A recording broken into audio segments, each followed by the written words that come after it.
Con la parte final de En Contexto en este día viernes, y vamos a tratar un tema también bastante controversial, pero sobre todo hay que analizarlo a profundidad por la coyuntura que vivimos en nuestro país, los momentos principalmente económicos, una inestabilidad en medio de movilizaciones, en medio de una pandemia que no logra recuperar a muchísimos sectores.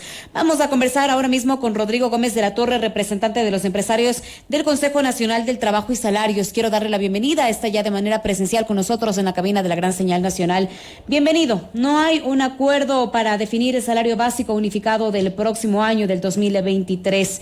El Consejo Nacional de Trabajos y Salarios ha sesionado el día de ayer, pero no hubo los consensos entre los empleadores y entre los trabajadores. Ahora hablaríamos de que el incremento básico quedaría en manos del Ministerio de Trabajo.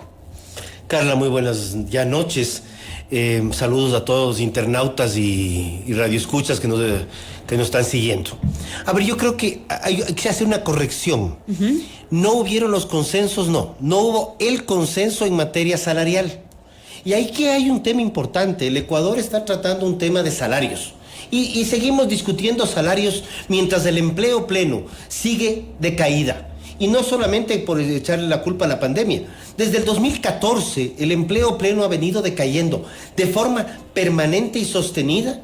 Hasta el 19 la pandemia nos dio un rebote, un golpe muy fuerte, y seguimos todavía con un empleo pleno, de acuerdo a la última cifra que nos entregó el INEC la semana pasada, en alrededor del 35%. Entonces, ¿qué debemos discutir? ¿Salarios o empleo? Y cuando se habla de empleo, saltan los movimientos sociales exigiendo un pocotón de vainas. Y yo aquí quiero hacer una mención clara. Yo hace días atrás precisamente felicitaba al ministro de Trabajo por no haber aceptado las imposiciones de las denominadas mesas de diálogo, que más parecerían mesas de chantaje. Porque sí hay un tema real. No podemos seguir pensando que las cosas se construyen mágicamente. Y a Carla, ahorita sí voy a lanzarme una infidencia. Yo le decía a Carla, ¿por qué la radio no contrata 50 personas más? Claro, generemos empleo. ¡Qué mejor para todos! Sí, pero hay que pagar esos salarios. Claro. Hay que sostener las empresas. Pero si lo que hacemos es amenazar con movilizaciones, generamos desconfianza. La desconfianza genera desinversión. Entonces, las amenazas de movilizaciones lo único que hacen es abonar a un terreno pantanoso para el empresario que quiere invertir, para el empresario grande, para el mediano, para el pequeño emprendedor que quiere ver cómo sale adelante y que tiene miedo de contratar por unas normas laborales extremadamente rígidas que poco o nada abonan a generar nuevas fuentes de empleo. En todo caso, no hay estos acuerdos entre la parte. Es que yo veo que no hay. Obviamente, esto es una cadena. Si no hay trabajo, no hay salarios. ¿Cómo fijar un salario de mucho más valor mientras no hay empleos plenos? Mientras la gente tiene que buscarse la manera de tener un salario digno a través de diferentes actividades, completando en diferentes trabajos lo que tiene que llevar a la casa, porque no tienes estabilidad de recibir un décimo, no tienes estabilidad de tener vacaciones, no tienes estabilidad de estar afiliado en un instituto de seguridad social. Y ahí viene el otro tema. Yo le hacía una corrección. Le decía, no hubo el acuerdo en materia salarial. Sin embargo, el ministro nos dijo a los dos sectores, trabajadores y empleadores, nos dice, por favor, quédense un rato juntos, dialoguen. Y analizamos la situación. Si bien hablamos de que tenemos una inflación alta en este momento, veníamos con una inflación rezagada por los últimos casi 10 años. La proyección de inflación del próximo año está en 2.76%. Rara vez le atina el gobierno, los gobiernos, pero usualmente le ponen por encima. Y nos están hablando que la inflación del 2024 ya tiene una programación del 2%, ¿ya? Entonces, el salario se ajusta en base a inflación para el poder adquisitivo. Pero ahí viene el otro tema. Si llegamos a un acuerdo, y precisamente le decíamos al ministro, por favor, ministro, lo más importante de esta reunión, en la cual, qué pena no haber llegado a un acuerdo. Sin embargo, sí queremos que queden actas y que trabajemos seriamente en buscar mecanismos de lo que acaba de plantearnos Carla. Espacios laborales más flexibles, más reales al siglo XXI. Pero con una seguridad. Con una seguridad. Para decir, mañana puedo endeudarme en tal cosa porque sé que voy a recibir mes a mes a tal salario. Cuando te ganas la vida haciendo un montón de cosas, no puedes ver a futuro porque no sabes si mañana vas a tener este valor. Pero si un trasnochado hace algunos años prohibió el empleo por horas. Si tuviéramos empleo por horas, podríamos tener una persona que se gane su chaucha por aquí o su chaucha por acá y su chaucha por acá si quiere, de acuerdo a las necesidades y opciones que hay tanto del sector trabajador como del sector empleador. Y en todos podría tener, de acuerdo a su número de horas trabajadas, podría tener su porcentaje de 13º, su porcentaje de 14º, su afiliación. El otro tema, jubilación patronal. Tenemos que tener una jubilación patronal que se va a dar a los 20 años de estar con el mismo empleador. Hablemos de los valores. En todo caso, en este año se ha fijado el salario básico unificado en $425. En el caso de las propuestas que se ha dado para hacer una alza, sería de $25, de 450 para el año 2023. ¿Cuánto eso le costaría también al gobierno, por ejemplo? Al gobierno no le cuesta.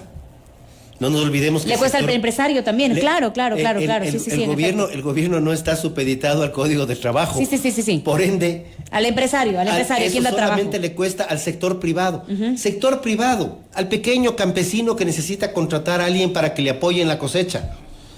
Al comerciante. Y no se habla de un solo trabajador, sino de toda la nómina. No, hablemos de uno. En que hay que contratarle para un trabajo puntual, eventual, para una cosecha, para una siembra, para un trabajo. Lo que decía nuestro amigo Luis Muñoz hace un momento atrás. O sea, queremos desarrollar el sector agrícola. El sector agrícola es el sector que más, una mayor estructura de salarios de base tiene. El sector agrícola el año pasado fue uno de los sectores más golpeados con el incremento salarial. Fue uno de los golpes más fuertes que tuvo, fue un incremento de $25. Y ahora, obviamente, hay un compromiso presidencial que lo hemos reconocido en la mesa, en el cual el presidente nos habló de un incremento de $100 en los 4 años. El año pasado planteó los 25, entonces más o menos como que se asume que va a ser 25 dividido, o sea, 25 por 4 años, llega a cumplirse lo previsto. Pero es una realidad, entonces el próximo año vamos a tener un salario un poco más alto. Es una realidad porque es una promesa también de gobierno. Y ahí tenemos un tema que habría que analizar. Cuando revisamos los números del empleo pleno de diciembre es un mes que contrata más gente por el efecto de la Navidad. Eventual. Y enero hasta reajustar inventarios.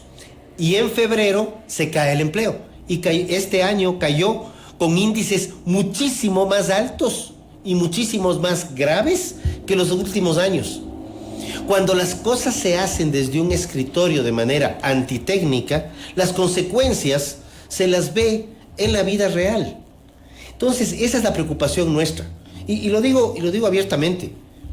Por aquí nos dice lo siguiente la ciudadanía, nos dice: buenas noches, estoy de acuerdo en lo que el entrevistado dice, pero si el gobierno no sube, lo van a culpar de no cumplir con las promesas de campaña, tanto la oposición como otros sectores. ¿Qué hacer entonces? Y claro, esto frente a las amenazas de movilizaciones todo el tiempo, y así tampoco no se puede prosperar.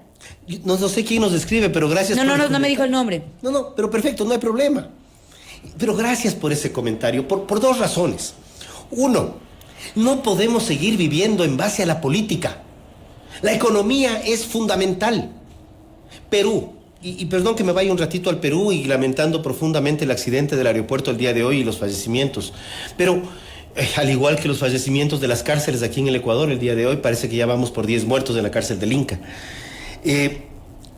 Cuando nosotros hacemos un balance del Perú ha pasado por periodos políticos muy complejos, con cambios de presidentes, uno sobre otro. Tenemos al presidente actual que ya va por el 3er proceso de impugnación en el Congreso. Sin embargo, la economía y el sector privado están muy desvinculados de la parte política. Ok, lo que pasa en el Congreso, lo que pasa en la presidencia, ahí mátense entre ustedes, perdón, una expresión muy coloquial, muy rústica. Pero el sector privado sigue pujante, sigue trabajando y no está esperando que papá gobierno le dé decidiendo las cosas. ¿Qué ha conseguido esto? Esto ha conseguido que el Perú maneja un riesgo país que bordea más o menos los 180, 150 puntos referenciales. El Ecuador maneja 1.500 puntos referenciales. Y, aclaro, antes de los últimos eventos, para no calificarlos de otra forma, los últimos eventos de junio de este año, estábamos hablando de 700 puntos referenciales. Entonces, estos eventos que nos ponen como amenazas, y perdón, aquí sí es un quiteñismo muy duro, pero Si es que si no hacen lo que yo quiero, me encapricho. Me encapricho y hago berrinche. No, pues eso está bien para los guaguas de 5 o 8 años. Ya ha pasado esa edad, ya son preadolescentes ahora. Ya han entendido que el berrinche y el capricho está bien para la primera infancia, no para después. Bueno, pues y esta es justamente la amenaza de otros sectores, ¿no? Las movilizaciones que hacen que se pierda muchísimo dinero, que se pierda producción, que se estanque el país, pero no puede también el gobierno ceder ante justamente todos estos caprichos de los cuales usted habla. Entonces, ¿cómo ve? Ya es una realidad, como ha dicho bien nuestro Radio Escucha. No puede decir que no, porque también es una propuesta de campaña, pero también el no podría salvar de un momento económico bastante quebrantado en estos momentos al sector privado. Hagamos un pequeño balance. Yo les cuento una infidencia. La propuesta económica del Ecuador, el presupuesto está por los 33.000 millones de dólares, 32.000 millones de dólares. Se espera recaudar alrededor de, me parece, son 12.000 millones. Números gruesos, no importa. ¿Saben cuánto ha costado las imposiciones de la CONAIE y la FENOCIN en las personas del señor Issa y el señor Espinosa? ¿Cuánto? Más o menos en el año pasado, con la fijación de precio a combustibles, el incremento de valor que ahora tiene que salir de alguna parte, usualmente en alguna parte es del bolsillo de los ecuatorianos a través de impuestos directos o indirectos, pero digamos de alguna parte. Esa fijación de precios de combustibles en el mes de octubre nos representa más o menos 3.000 millones de dólares. El paro nos costó otros 1.000, ya vamos en 4.000. Los compromisos del mes de junio nos representaron 600 a 700 millones más, ya estamos en 4.600. Las últimas condonaciones, hay estimaciones que pueden estar entre 300 a 1.000 millones, que dejémoslo en 500 para tener un número fácil.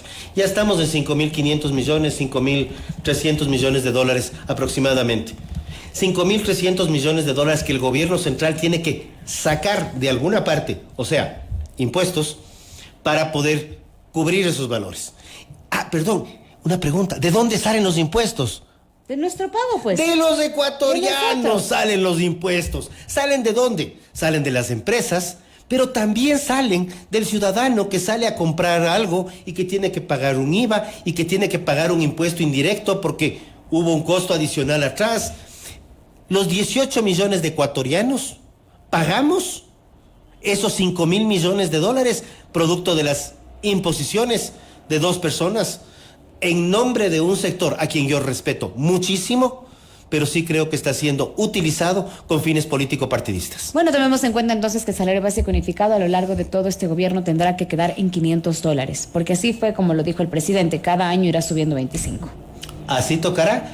Entonces sí quisiera que también se defina que una política laboral y buscar una política de empleabilidad real, acorde a las nuevas realidades y algo que yo mencionaba momentos atrás, a las nuevas realidades incluyendo la importancia de las tecnologías de la información que naturalmente están desplazando empleo.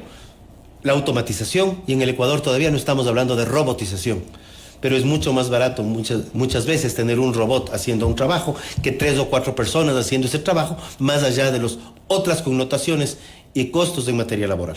Muchísimas gracias a Rodrigo Gómez de la Torre, representante de los empresarios en el Consejo Nacional del Trabajo y Salarios, por acompañarnos. Vamos a ver cuál es el pronunciamiento en todo caso del Ministerio de Trabajo, que ya tendrá que pronunciarse antes de que finalice este 2022. Muy amable, muchas gracias por su compañía y por sus apreciaciones. Gracias, mil Carla, y gracias a todos los radioescuchas que nos han seguido el día de hoy. Rapidísimo, a ver, vamos a cambiar de tema, no se me vaya. Son las 18 horas con 57 minutos. ¿Cuál es su panorama de la selección para este domingo? No me haga eso. Pero tiene que ser positivo, pues ya. He sido muy poco seguidor del fútbol. Creo que es un reto y una imagen importantísima la del Ecuador. Confiamos plenamente que el desempeño de la selección en Qatar sea el mejor posible. Bueno, creo que eso es lo que anhelamos absolutamente todos. Voy a pedirle a Santi que me ponga de fondo una cancioncita de la Tri. Voy a pedirle también que por favor nos ponga estas fotografías que acaban de llegar al chat de Sonorama Mundialista, porque ya tenemos a nuestro equipo propio, todos reunidos en Qatar, todos ya están en Doha. Ahora son las 7 de la noche, allá son 8 horas más. Miren, ahí tenemos a nuestro compañero Paul. Tenemos por allí más fotografías, ya todo el equipo ahí reunido, felices, todos con la camiseta de la Tri, con nuestra bandera. Fabricio también, que ya hemos tenido enlaces con él justamente para que nos informe cómo avanza la situación. Elizabeth también ya ha llegado, nos ha enviado fotografías, así que el equipo está reunido, ya están acreditados y por supuesto a través de Sonorama, la gran señal nacional, nosotros les daremos a ustedes a conocer todos los pormenores del partido de la Tri en este domingo, de la inauguración, sobre los artistas invitados, el público presente, las autoridades ecuatorianas en este partido inaugural. Nos va a representar el vicepresidente de la República, Alfredo Borrero, estarán autoridades de gobierno, estará también el embajador Pascual del Chiopo, va a estar Fabricio Vela, va a estar Paul. Bueno, todo nuestro contingente está listo para hacer que Ecuador grite a viva voz el primer gol de este Mundial 2022. Así será, y de verdad que ya estoy muriéndome por estrenar esa camiseta. No se pierda a través de Sonorama desde las 8 en punto de la mañana todos los detalles de lo que será esta fiesta mundialista. Nosotros nos vemos y nos escuchamos el próximo lunes a partir de las 17 horas con un noticiero bastante especial hasta que se termine el Mundial. Estaremos junto a Fabricio Vela de 17 a 18 horas con todos los pormenores que usted necesita conocer para cerrar la jornada bien informado. Les deseo a todos ustedes un buen fin de semana. Descansen y disfruten del Mundial a través de Sonorama. Esperando tricolor, querida, tu consagración. Ecuador, siento el latido de tu corazón. Todos ansiamos la gloria, vamos adelante para ser campeón. Ecuador, hoy te quiero más. Las opiniones vertidas en este programa fueron de exclusiva responsabilidad del conductor y sus invitados. Sonorama, la gran señal nacional, no se responsabiliza de las versiones vertidas en el mismo. Todo el equipo de periodistas y profesionales de noticias de Sonorama presentaron En Contexto. En Contexto, con Carla Arcentales. Entrevistas, noticias, todo lo que usted debe saber para cerrar el día bien informado. Por Sonorama, la gran señal nacional. Inicio de espacio publicitario. El Sonorama. 19 horas. 0 minutos. 19 horas. 0 minutos. Un eventual veto total a la reforma. ¿Te gustan los comentarios serios? Hay que estar vigilantes de que sea una investigación imparcial, que respete ¿Y el análisis objetivo de noticias? En fin, hubo varias inconsistencias en ese tema. ¿Deportes? No, a Barcelona no le costó un centavo, lo que fue una empresa privada. Bájate la aplicación de Sonorama y escúchanos donde te encuentres. Es gratuita y no consume datos. Búscala como Radio Sonorama. Descárgala.